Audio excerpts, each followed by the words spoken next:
Hi, I'm Chaplain Dell. I'm with the New York State Chaplain Task Force, and the reason I'm here today is to discuss, for those that are in recovery, grace and spirituality.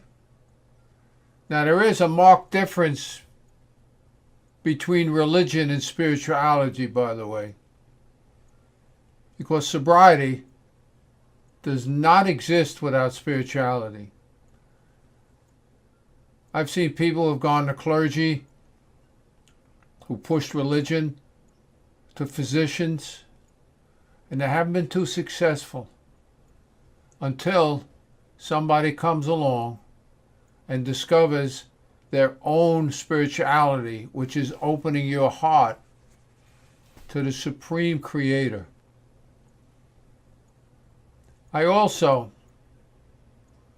want to talk to you about you don't belong to you. You belong to God. You control your own future, your destiny, through His help. You know, I was at a shopping center not too long ago with a group of men, and a woman walked up to me and she said, "Chaplain Dell, do you recognize me?" I couldn't say yes.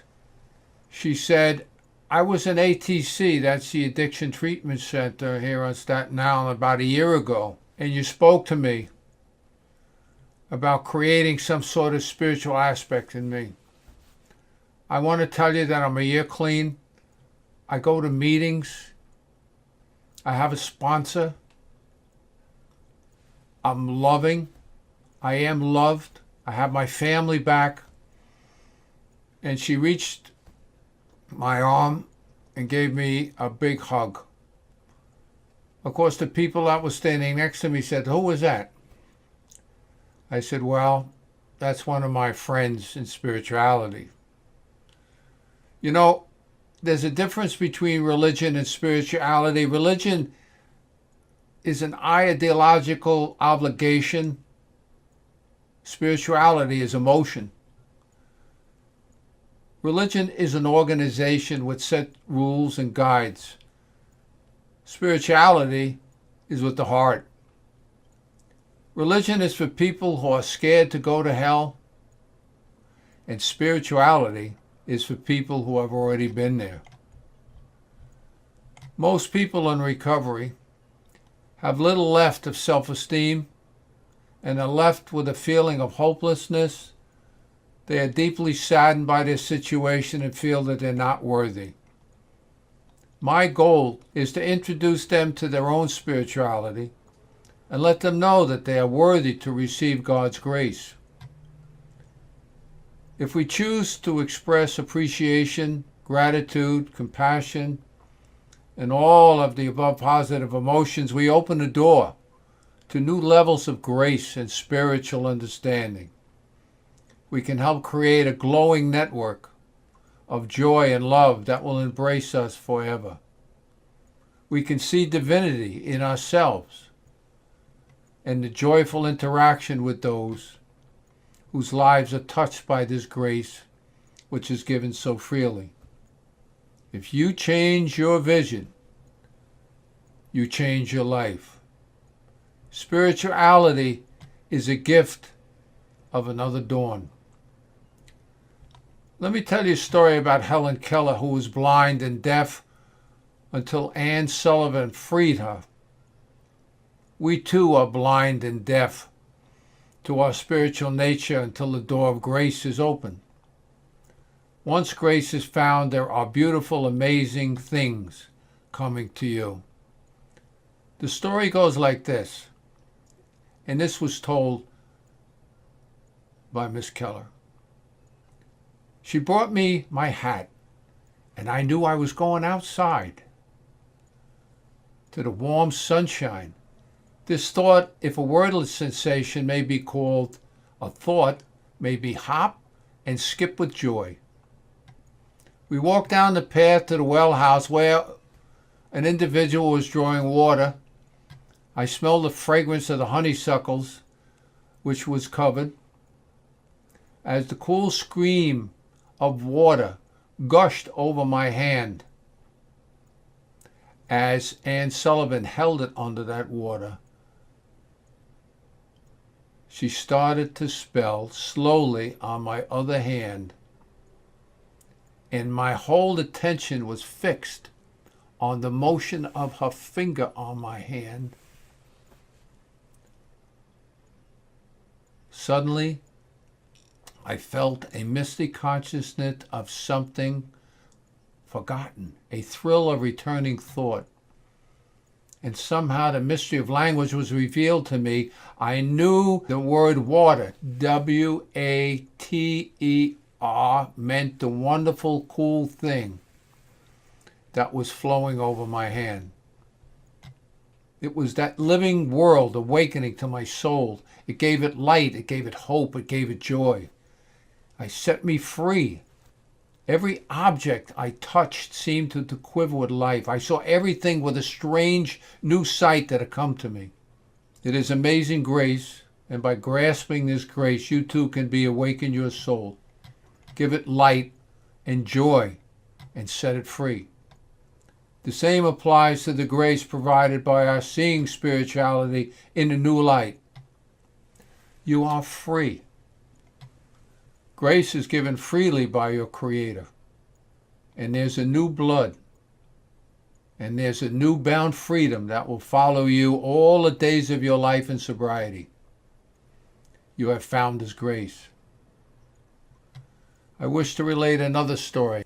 A young woman and her husband was sitting in the waiting room of a hospital in Gettysburg, Pennsylvania. She is recently pregnant and has come to the hospital for a series of normal tests and follow-up. The couple is ushered into the room in the hospital and await the presence of their physician. It's a beautiful day, and the couple is just sitting, waiting to talk to the physician, and they're just overjoyed because they're going to have another child.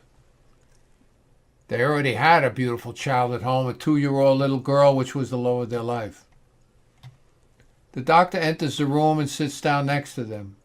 There's a sense of urgency in his voice, and he speaks to them. The test results show that your child is a girl, and that the child in your womb, and test results real, and indicates that she'll be born developmentally challenged. The doctor suggests the mother terminate the pregnancy. There's a still quietness in the room, and yet the room roars with intensity. The couple sits speechless. The doctor remains quiet and waits for their response. The young mother lifts her head, has been staring at the floor after the news, and said quite clearly to the doctor with strength and courage, "My husband and I have talked about this occurring from the conversations we'd had with you, doctor. And we've decided that whatever the Lord provides for us, we are prepared to accept and provide this child with love and compassion." The young mother calls her parents and tells them of the news and her decision to bring this child into the world no matter what. Some months later, in the delivery room, the mother with her husband at her side gave birth to a little girl. Had 10 fingers, 10 little toes, as she was presented by the nurse to the mother. This little girl radiated a beautiful smile with small, fragile lips. The little girl did have some problems after birth and had to remain in the hospital in an incubator because she lost 1 pound in several days. The child is almost now 20 years old, and on January 5th, she finished high school with a 3.8 grade point average, works 2 jobs, volunteers, mentors other children. She bought and paid for her own car. She donates blood at the Red Cross, and she donates 10 inches of her hair every year to children who have lost their hair to cancer and chemotherapy. She is accepted to Penn State and plays volleyball with a passion She's a loving, caring individual who is beautiful on the inside as well as on the outside. In her freshman year, because of studies in kinesiology, which is the study of organs and bone structure in the body, she was asked to be involved in the research department at Penn State, which is not normal for a freshman. She was recently asked by the research team at Purdue University in Illinois to spend her summer doing research on a new program for adolescents and their diets. She also has taken procedural courses at Johns Hopkins. She's a proud, hardworking person with a major sense of humor. And I want you to know that her parents named her Grace, and she's my granddaughter. Today's talk is about grace. Not my granddaughter's grace so much, but the grace that passes all understanding. That the Lord, your higher power, your creator, whatever you call him, favors you every day. And the only way to receive grace is to be honest about your ongoing need for it. Most times we see ourselves in a negative light, especially if we're in recovery, but God accepts us and loves us. His grace abounds. In some respects, God could be looked upon as a sponsor. Wow, what a sponsor to have. And you can speak to him anytime you wish. God gives you grace to the humble and those who honestly admit that they are poor in spirit. What I do speak about is poor in spirit. We need an awakening to fulfill the richness of our life and the richness of the spirit in our body and minds to give us power to be who we are. What is grace? Grace and its spirituality are the end results of all true learning. Change involves three things. One, first, a dissatisfaction with self. Second, a decision to change. And third, a conscious dedication to the progress of growth and change. The willful act of making the change do something. Grace is the uncontainable love of God. His love waits outside the doors of your doubt of his love and wants to come in. Open the door. Grace is the matter of the heart. Grace strikes us and envelops us when we are in great pain and restlessness. It surrounds us when we walk through the valley, the dark valley of meaningless and empty life. It keeps us whole when year after year that longed-for perfection may not appear. When the old compulsions reign us as they have for years, when despair destroys all joy and courage. The greatest honor that we can have is to provide the Almighty with us, with you, because of the knowledge of his love.